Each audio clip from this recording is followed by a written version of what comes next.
Good morning. Thank you for joining me for another 5 good minutes with the Word. I'm Barry Bryson, and we're continuing our study of the suffering servant passage in the book of Isaiah. A good 4 chapters plus have been spent in this longer section.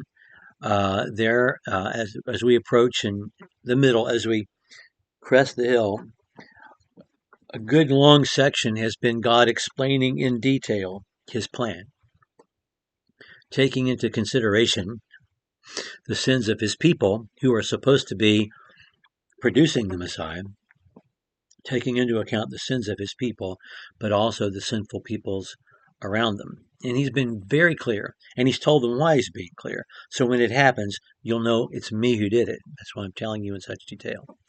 And so for 4 plus chapters now, God has been talking directly to the children of Israel and then to the Babylonians and now to the children of Israel again about his plan to save them, to save humanity.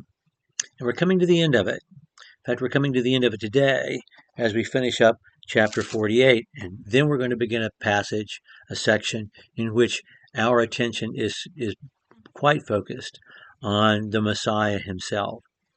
But here towards the end, there is this transition. He talks about Cyrus, the king of Persia, who brought down the Babylonian Empire and who freed the Jews to go home.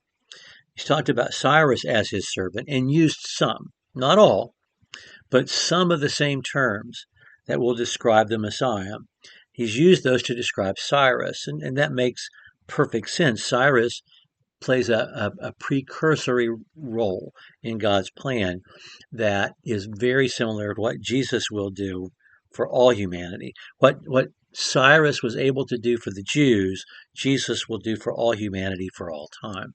And so there's a natural comparison, almost like a parable, because they're going to be able to experience something in history that they can use to compare to something they won't experience because it won't happen for another 500 years.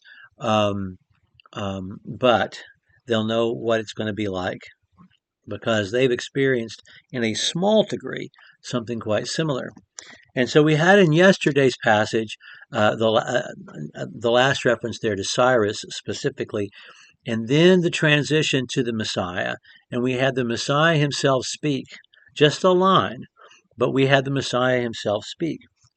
Now Yahweh is going to be speaking again to his people, and he's going to bring this passage to a close by sending them home from Babylon. And remember, they haven't gone into captivity yet. Babylon hasn't become the dominant power in the area yet, but he's telling them the future so that when it happens, they'll know he's the one who accomplished it. He's going to end the section by sending them home. But first, he's going to say, it didn't have to be this way. If you had done what I'd asked in the beginning, it would not have been this. My plan would have still been accomplished, but it didn't have to be this way. You're the one who made it be this way. Okay. Verse 17, thus says Yahweh, your Redeemer, the Holy One of Israel.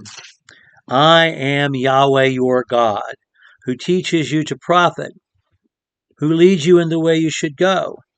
If you had paid attention to my commandments, then your well-being would have been like a river, and your righteousness like the waves of a sea. Your descendants would have been like the sand, and your offspring like its grains.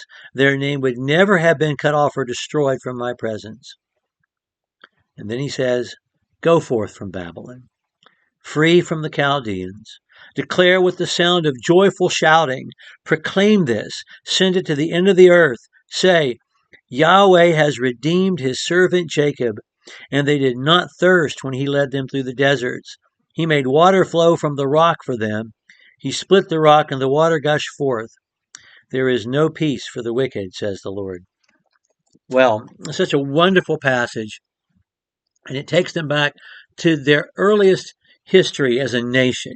It takes them back to their wilderness wanderings, and it takes them back to the time immediately following the conquest of Canaan, when they had the chance to be the people God wanted them to be. And during the time of the judges, and it was by design a time of judges, The only government in the law of Moses that God gave them was at the village level, and he asked the villages to choose judges among them.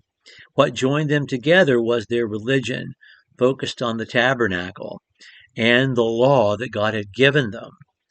And then when they needed national leadership, God would provide a leader for them. And you can read about those leaders in the book of Judges and also Samuel, who was the last judge. There were only brief periods of time in their longer history in which they did what God asked them to do. During the judgeship of Deborah, during the judgeship of Samuel, clearly, there was a generation in which they operated the way God asked them to operate. The rest of the time, every man did what was right in his own eyes because there was no king in Israel. There was no king from above. They didn't recognize the sovereignty of God. They did what they wanted to do. And that's why God is saying it didn't have to be that way. But I brought you out of enslavement before, and I'm going to bring you back from captivity now. And of course, their time in Babylon cannot be compared to their time in Egypt. They were slaves in Egypt. In Babylon, they prospered. They just did. God promised them. Jeremiah 29:11, they would, and they did. But they were allowed to come back home, and God said, okay, this is my plan. I have refined you, and now it's time for you to come home, and I'm bringing you home. So tell everybody, it was God who did this. It was God who brought us home. Well, we'll pick up with 49 next time, and we'll start fixing our eyes on Jesus, as the writer of Hebrews says. We'll start focusing on the Messiah himself. Thank you for joining me for another 5 good minutes with the Word.